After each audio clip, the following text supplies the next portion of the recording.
well, sell my body. I mean, I'm not gay, but 20 bucks is 20 bucks.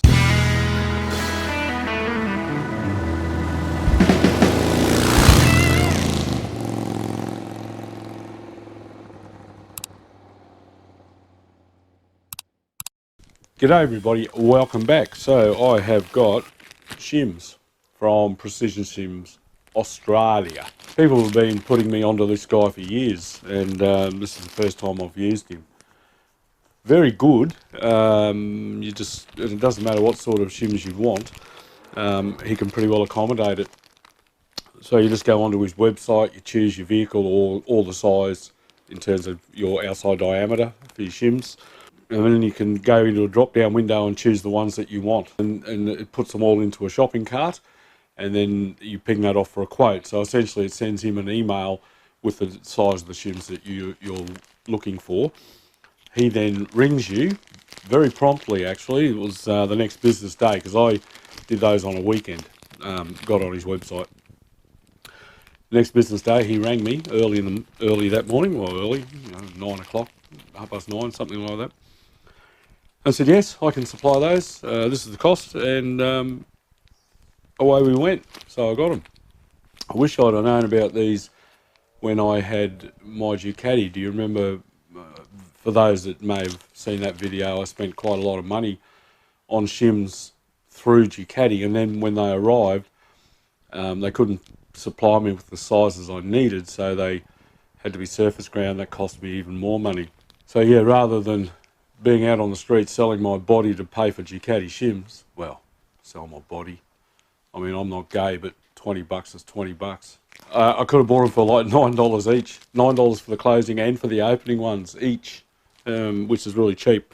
These, I think, are around about 12 bucks each. So that's, in my view, that's money well spent, because they're brand new. I don't have to go through the exchange nonsense. They're here, and you end up with spares. Alright, so we'll try and see how much we can get in today. The day's getting away on me a bit now, but I've got a little bit of time, so we'll put these in, check the clearances, make sure we got it right, and then we'll just see what else we can get done.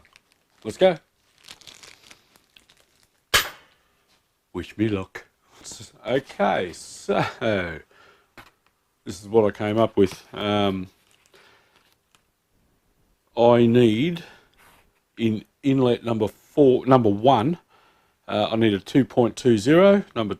Inlet number 2, I need a 2.24 millimeter. Same with exhaust number 2, I need a 2.24 millimeter. And exhaust number 4, I need a 2.3 millimeter. And inlet number 3, I need a 2.32 millimeter. So that's what we've got. Let's start, eh? All right, intake number 1.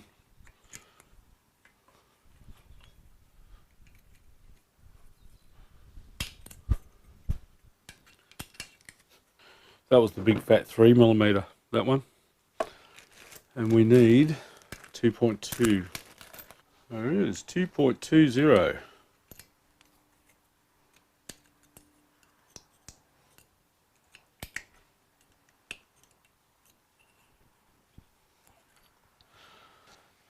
Now, I'm not 100% sure, but I think he will custom make them too if you have something that is a little bit special that you require. So, yeah. This is not a paid endorsement either. This is just me being me. I'll just turn that around a revolution.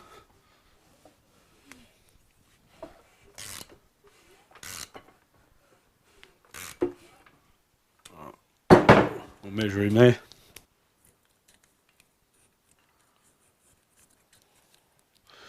That is 0.04 of a millimeter, or 1.5 thousandths. All right, so that's 2 thousandths, and that's about where it is. It's actually just a tad tighter than what I was expecting, but that can happen. It's okay. It's in spec. That's all that matters. Alright, intake number 2. Number 2, it's going to require a 2.24mm. It's an odd size, but I think that's what he had. Didn't have 2.25, though off the drop down window it was 2.24.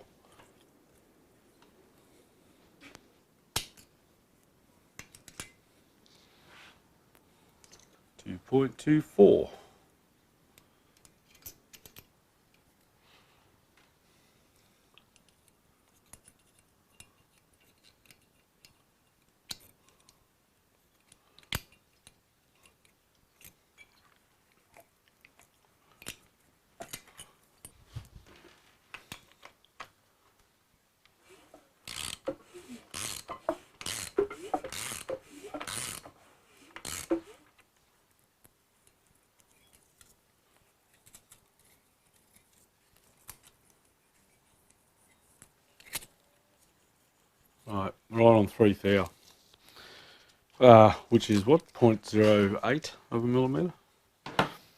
Exhaust number 2, so I'll wind him around.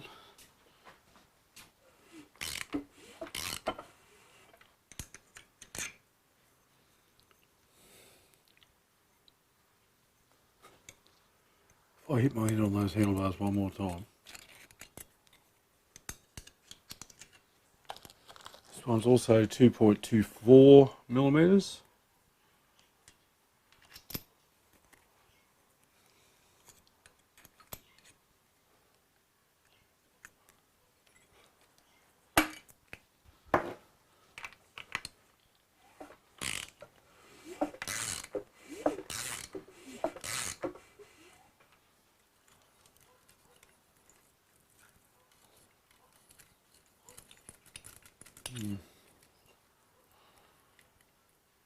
That one's about 2.5 thou, or 0.06 of a millimetre. So that one's that is where I really like to see them all. But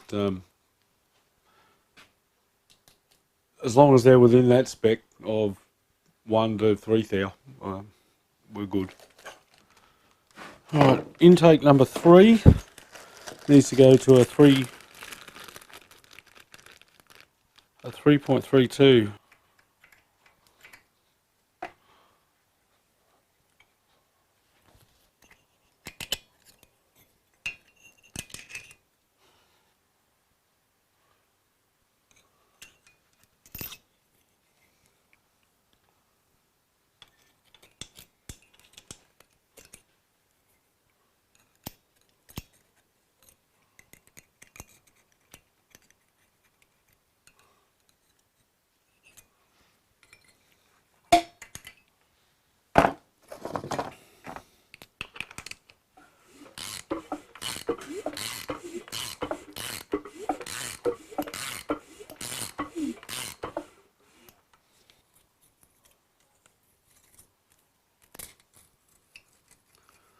It's right on 3 thou.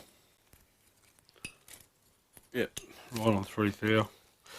One to go, and that's exhaust number 4.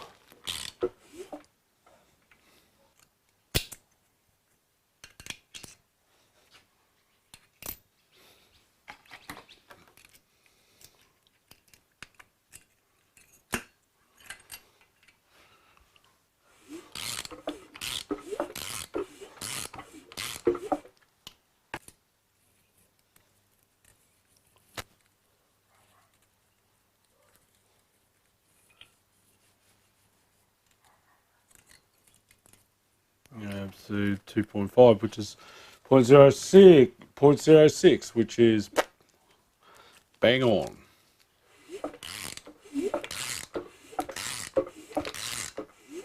Nice.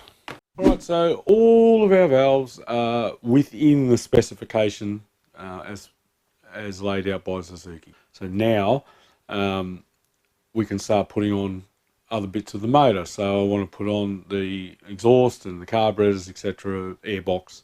But before I start this bike, I want to make sure that we've got oil flowing up here or into the camshafts. So I'm not going to seal this up yet. I'm just going to sit the rocker cover on there, the tappet cover. There's new gas. I'm just going to sit the tappet cover on there temporarily until such time as I'm ready to completely seal the engine. I might just pop the new gasket under here.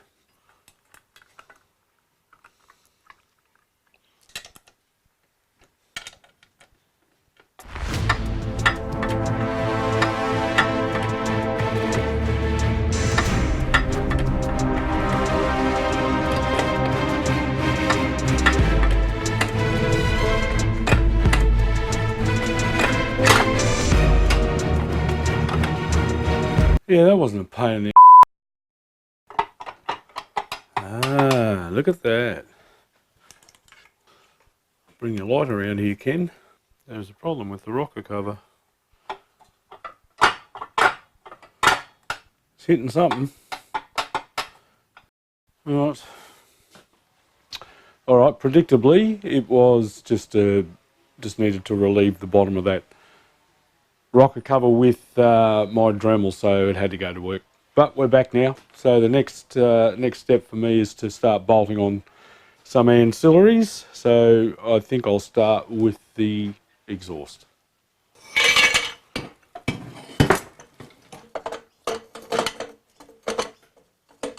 Right, just going to pop some new gaskets in there. Of course I want to fall out, so an old tube of Maniseal here. Hopefully there's enough in there.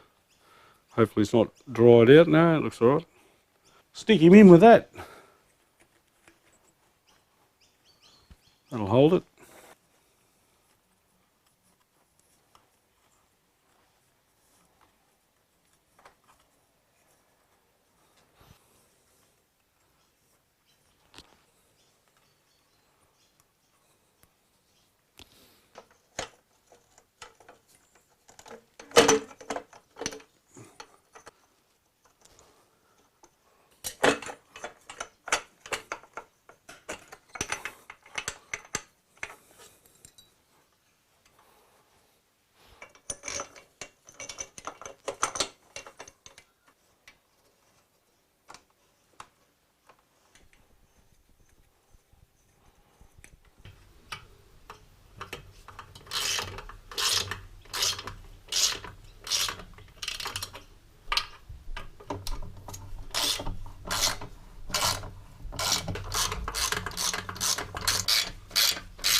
Oh, I was just going through the edit and I lost the microphone again.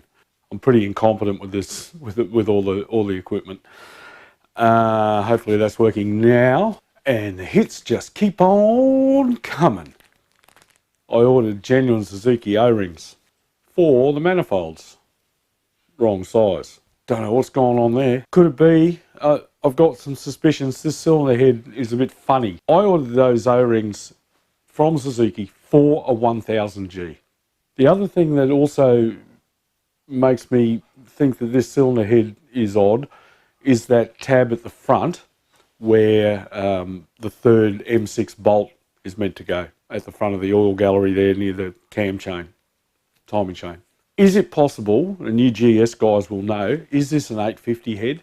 that someone's put on 1000. I also flipped the valve shim over that I had put in upside down inadvertently. I mean, it's still fine, except that, as I mentioned earlier, you wear off that print, and the next poor bloke that pulls it out will have to go and find a micrometer to work out what size he's got in his hand. So do yourself or the next mechanic a favour, and make sure that you have them with the silk print that denotes the size of the shim facing towards the bucket. Look, the exhaust is on. I really would have liked to have got a lot more done today, but I'm going to have to pull it up. The super taxis are on. The Aussies will know what I'm talking about there, so I'm going to watch the rest of that. I'll figure out what's going on with these O-rings through the week and get the right ones. I can't put those manifolds on. The plan was to get the carburetors and the airbox on today as well, so but I'm not going to get there. But thanks for watching. Hang in there, we'll get there. It's been a bit of a challenge, this bike, but hang in there. Thanks for watching. Don't forget to like, subscribe and comment, and I will catch you next time on Andy's Motorcycle Obsessions. Bye for now.